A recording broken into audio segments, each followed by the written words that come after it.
So I've got all these LPs from over the years, and I'm having a sale. Everything needs to go.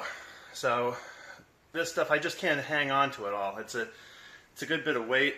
I mean, it's kind of cool. It's kind of nice, but you know, I can't just keep on hauling it around. So I was just going to document what I have, probably in case I ever forget, and also so that people can come over and get it this weekend of July.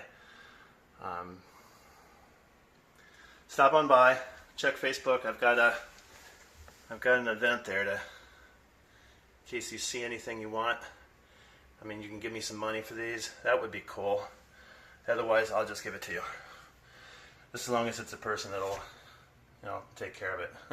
There's Bernstein Fifth Symphony that got in there. And I like classical. I just don't have the time for this, and I can get most of the music from the various services now. I mean, there is a certain train of thought that it's nice hearing the sound coming from actual movement of the records. The analog, has something over the digital. But I can't always see that. Sometimes I can, sometimes I can't. The pops and scratches and everything are always there, of course. And you really need to keep good needles. People that are talking about how, all this stuff is coming back and everything, forget, or maybe never you were involved in how intricate some of this turntable stuff was. Keeping a good stylus and cartridge, all the moving coil and all the rest of it. It's not just a matter of just like getting just some old, $80 turntable with a USB port that you can hook up and transfer, because it's not gonna be the same. The thing about these records is that these are the original out from the first release. These are not remanufactured lightweight records. I was selling them, and I did sell quite a few on Amazon, but I also was able to get my hands on record assortments from, like, for instance, this one guy that collected underground music in San Francisco. I got his whole collection was a huge amount. I sold a good bit of those because so many brought me good money at the time.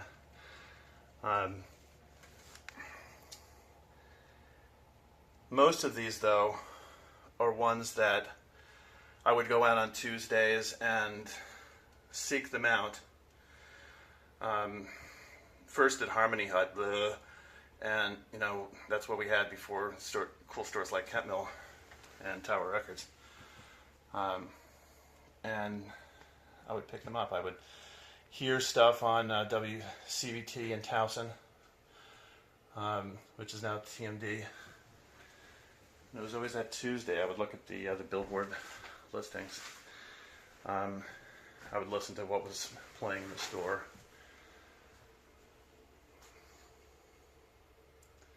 I would go to private record stores. WHFS, when I was able to pick that up living in Columbia. So it was such a low wattage station. I didn't even really know it was around until like 1980.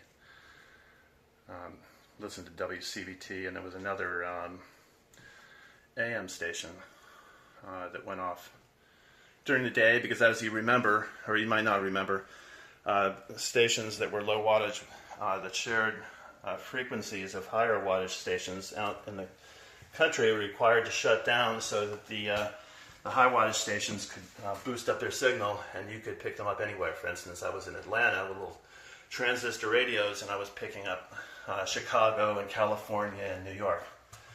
That was the reason why the daytime stuff happened.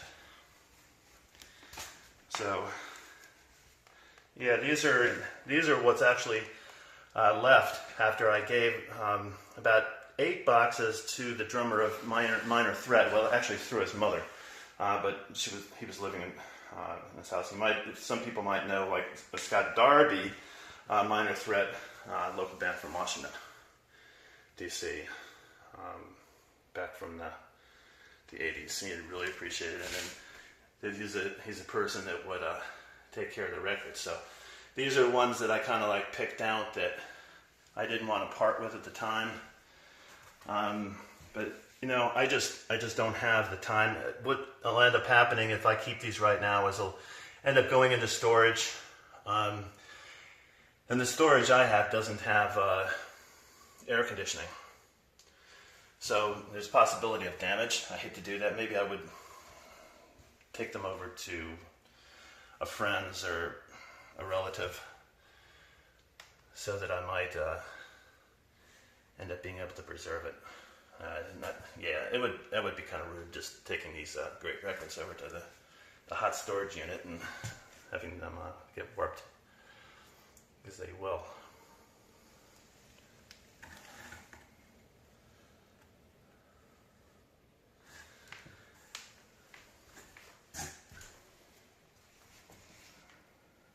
Katie's wondering, what are you doing? I can't figure out you humans.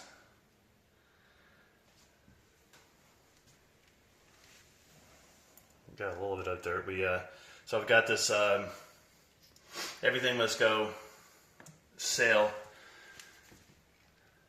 yard sale inside since it's hot. Coming up on this weekend and then the following weekend, everything's got to be out of here. So my just take off without telling you previous wife will have to come over and get some more of her stuff. Just gotta use the mover. And some of the other things like the entertainment center, stuff like that, somebody's gotta come get it. I'm gonna put it on Craigslist. I'm gonna put it up on this event board that I made up.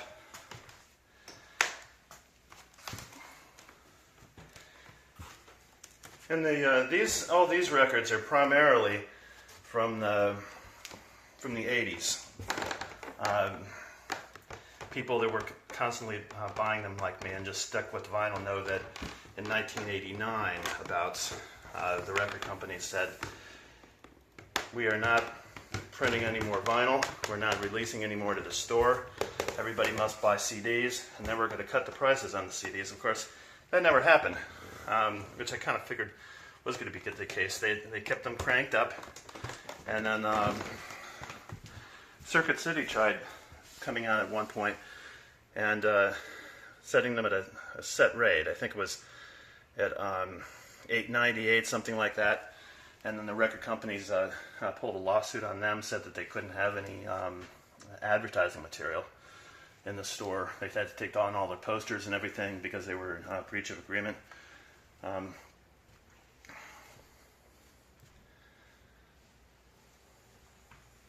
So these are all through the 80s, kind of like, the beginning of the 80s through 1989. Stuff like the Silencers, Shriekback. That was the bass player from Gang of Four, who branched off and made herself a band. Very good. It was one of my favorite. Simple Minds, you remember from the movie.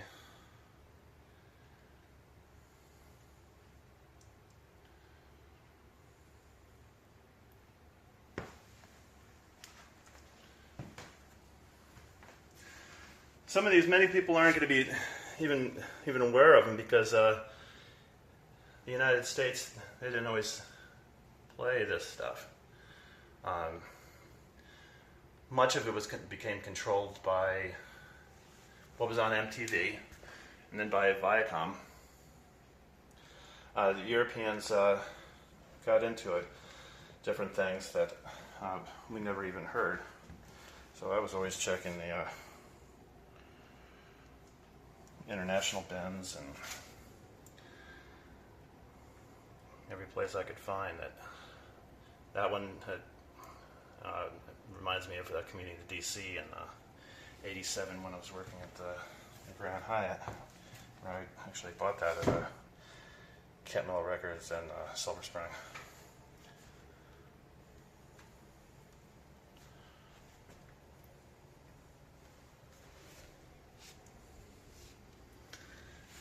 And UB40, of course, that's the unemployment, the British unemployment form.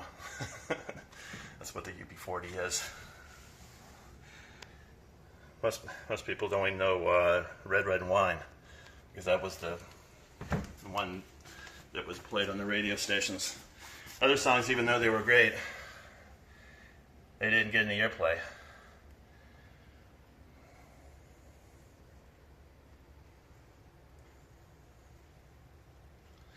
U2 started off not getting airplay, with Boy, but when War came out, they just couldn't keep from doing it. Plus, they were well marketed and they were awesome band.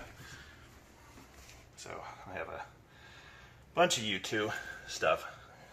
Great concert that I saw on VHS in October. That was one that came out before War. That was only played on the college radio. And this awesome Stevie Ray Vaughan from '84 used to crank it. I still do crank it. It just comes up from my Bluetooth and the Google Play Music. Many of this stuff really needs to be remastered because it's not geared for playing with the subwoofer, and just the distribution of sound is, the mix is wrong. And when you go and put one of the newer recorded albums, it just doesn't work on an LP because, of course, the needle can't handle the lower bass response. So it's kind of silly, some of this stuff, when I see the new releases put out on the albums, because it's like, that's not gonna work. And it doesn't work. It's just gonna end up making the needle jump around.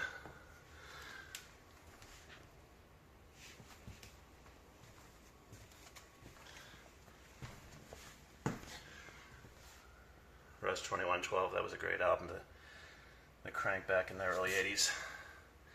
Carly Simon with her nipples to get everybody's attention. I'm going to buy that album because I see her nipples and her great breasts. Of course, it's a nice album too. I like Carly Simon, but that's what always got me about that photo. And there's Jack Bruce. It split off and made his own stuff.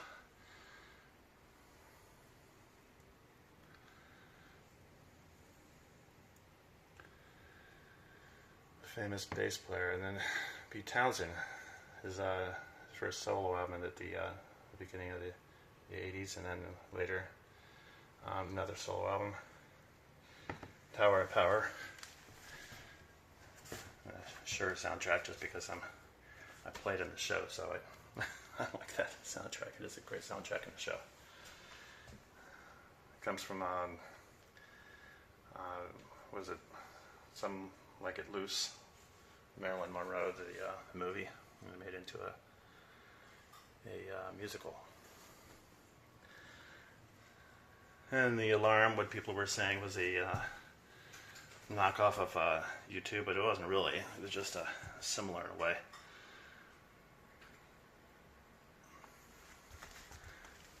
Beat Farmers from LA. So many people didn't know anything about the Beat Farmers because they just didn't get any airplay.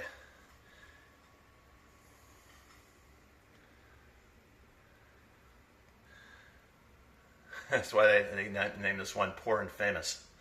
Because they didn't get any money, even though they were a great band. They played on The Tonight Show.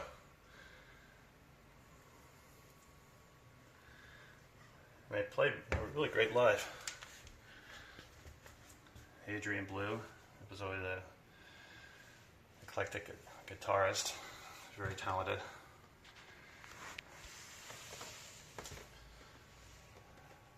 And offshoot of the Clash. This album there, Big Ditch, didn't get any airplay, but I thought that was a very pop-sounding album. I just got in Busboys. Of course, I got my first Busboys album at Harmony Hut, and they didn't get any airplay either because anytime a black, dark-skinned band came out and played rock and roll, the companies didn't know what to do. They said, "What is the genre? We're confused. We don't know what to do." And then the Call, which was so controversial, talking about the collapse of civilization and kind of so many true things that's going on. It really captured my attention when I heard that first album over at Camp Knoll. So, of course, I get a bunch of them. Captain Sensible had some pretty good videos coming out. I remember I think I saw the first one on when HBO was doing, was this old station to do videos before MTV. Julian Cope, The Clash, Rock the Casbah, and Should I Stay or Should I Go? I was listening to that, when was it? Like 1978, I think. I'm in college. Commander Cody. I was Planet Airman. Classic. Clonid, which Bono helped. Marshall Crenshaw has got to be one of the most overlooked artists ever. Billie Holiday, they just keep going on and on about him, but this guy, he put out way more stuff. Of course, he didn't die, but that shouldn't be a requirement for getting publicity, right? No. Del Fuego's from Boston. And I actually named one of their albums in Boston, Massachusetts, The Dregs. Steve Morse, which you know from many things like Deep Purple.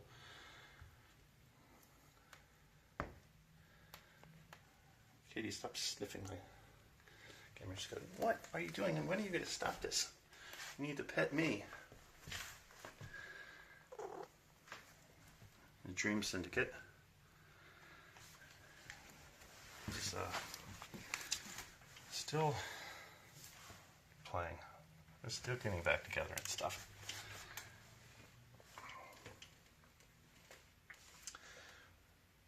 Brian Ferry, of course, of Roxy Music.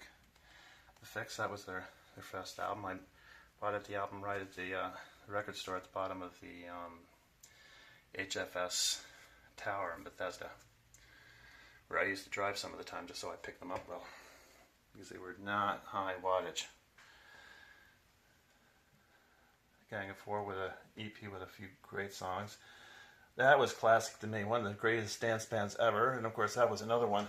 They were very controversial, and they were not played at all on American radio. American radio did not touch them because they didn't understand them. So, therefore, I was like, okay, even though they're great, we're going to ignore them. But the audiences would always go nuts at places like the Wax Museum, and people would just dance. Everybody would dance. Top of the tables, counters, everywhere. It was just really incredible experience. Grandmaster Mel. They didn't know what to make of him either, because it's like he's not playing exactly the right genre. Sounds like something that should be played on like white or college radio. I was like, what's this guy doing? Record companies. Flock of Seagulls, it was great on the albums, but they drank too much during concert, unfortunately, and they had a hard time standing up. But it was the studio album was good. John Fogerty, who came back to the popularity. I didn't even know who he was at the time that came out.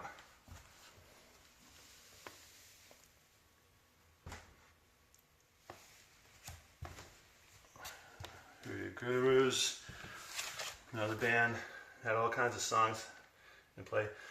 Hooters. They played on, I think, the one top radio song. I kind of got tired of that after a little bit, but Hot House Flowers, nobody knew about. Ice House, same thing. Individual, they were kind of a local band, but still, they were good. Immaculate Fools, one of my favorites. It's immaterial, life's hard, and then you die. Kind of a strange picture, but I like the album. Joe Jackson Live, this is another great one.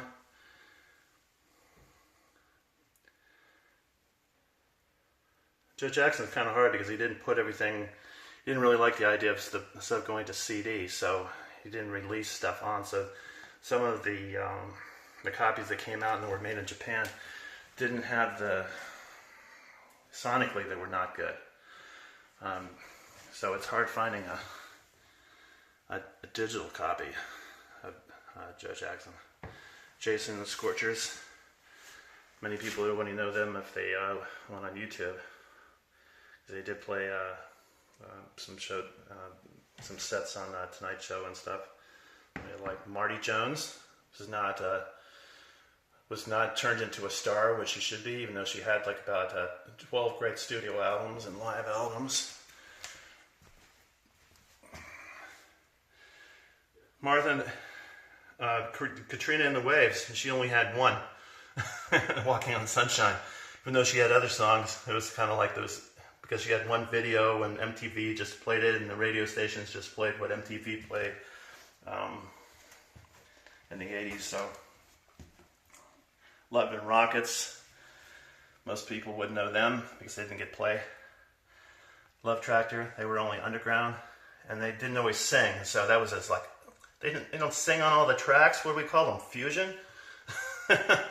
So, Bobby McFerrin, he came out being very different and interesting, but he had, I can't remember the name of the song right off, but you know. Tommy Keene, local Washington, D.C. band. King Crimson, Discipline. David Knopfler, who was part of the original Dire Straits. I wish he had stayed with his brother Mark, because they would have been better throughout the years. Julian Lennon, came back and sang songs about his dad, and he did a pretty good job of making some solo albums. Let's Active. Men at Work with their one really good album.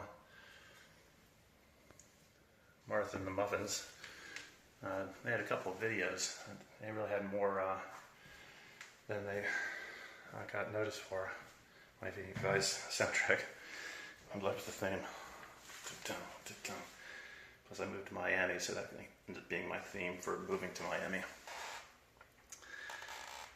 Missing Persons. She was so hot, and that was kind of in those 80s days of getting a hot singer.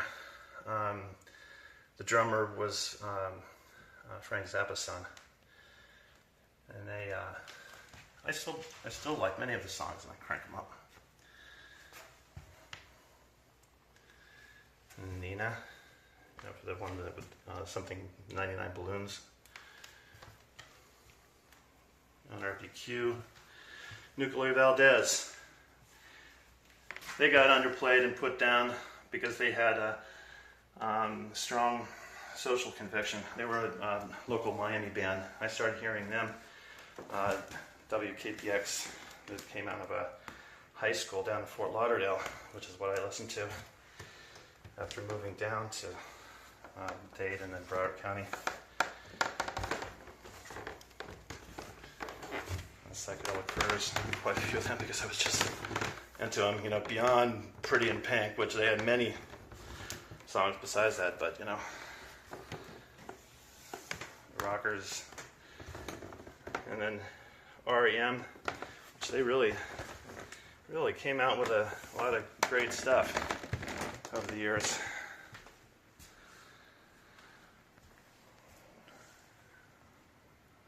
I got LPs. listened to them right up to the time that they came out with this Accelerate, which I thought was a great, and then they put out one more and they broke up.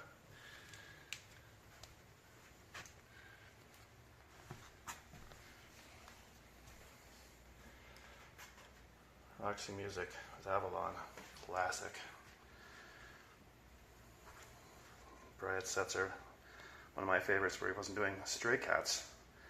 He was doing more new wave, progressive stuff. Silencers, Letter from St. Paul. They didn't get played.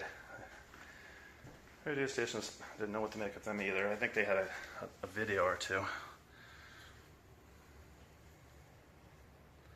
Simple Minds. Slicky Boys. Can't wait for the summer. Cybernetic Dreams of Pi. Now, that's a classic cover, huh? That, in fact, I think that probably has some value, since it's it seems like brand spanking new, but it's just because I took care of albums. Well used Joni Mitchell.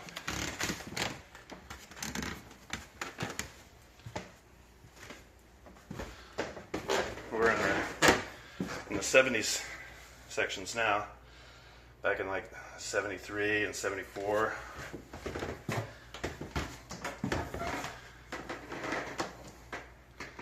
Moody Blues. When I threw on because I play clarinet, I threw the clarinet concerto. Alan Parsons Project. I don't have iRobot on LP anymore. Probably sold it at some point for money, like I did Plasma in college. Unfortunately, I did it more times than I should have. Otherwise, I'd end up more records.